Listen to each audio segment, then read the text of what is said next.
ప్రతి ఒక్కరు ఇది గుర్తుపెట్టుకోండి. ఎవరికైనా ఇంతే. మహా చేస్తే వీళ్ళు ఏం చేయగలుగుతారు? దొంగ కేసులు పెడతారు.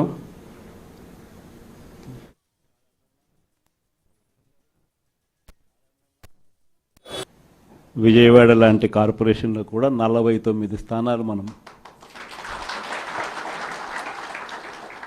అప్పట్లో గెలిస్తే తెలుగుదేశం పార్టీ కూటమి వీళ్ళకు వచ్చిన స్థానాలు 14, కమ్యూనిస్టులకు వచ్చింది 1. ఈ 49 స్థానాలకు మనం గెలిస్తే 64కు గాను వాళ్ళకు కేవలం 14 స్థానాలు ఉన్నప్పటికీ ఎన్నికలు అయిపోయిన తర్వాత రోజు నుంచి రకరకాల భయాలు, రకరకాల ప్రలోభాలు అదే పనిగా పెడుతూ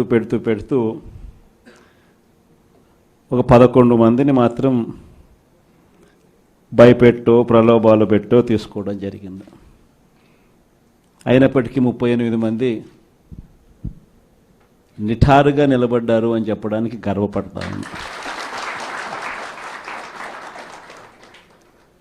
ఎందుకు ఈ మాట చెప్తా ఉన్నాను అని అంటే దానికి కారణం కూడా ఒకటే.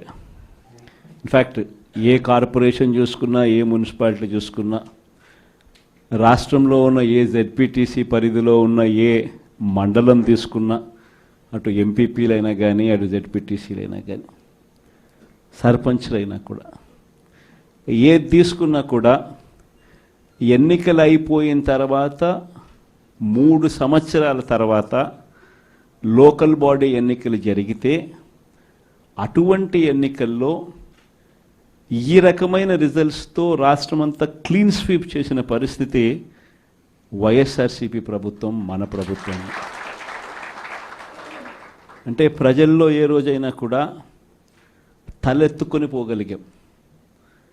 ప్రజలకు ఎన్నికల మేనిఫెస్టో అని చెప్పి ఏదైతే ఎన్నికల వేళ మనం ఏదైతే ఇచ్చామో, చూపించామో, ఏదైతే చూపించి మనం ఓట్లు అడిగామో, ఆ ఎన్నికల మేనిఫెస్టోలో 99% హామీలను నెరవేర్చి ప్రతి నెల ఏ పథకం అమలు చేస్తూ ఉన్నామో బడ్జెట్ ప్రవేశపెట్టే రోజే సంక్షేమానికి సంబంధించిన క్యాలెండర్ కూడా రిలీజ్ చేస్తూ, ఇదిగో ఈ నెల ఈ పథకం, ఇదిగో ఈ నెల ఈ పథకం, ఇదిగో ఈ నెల ఈ పథకం అంటూ క్రమం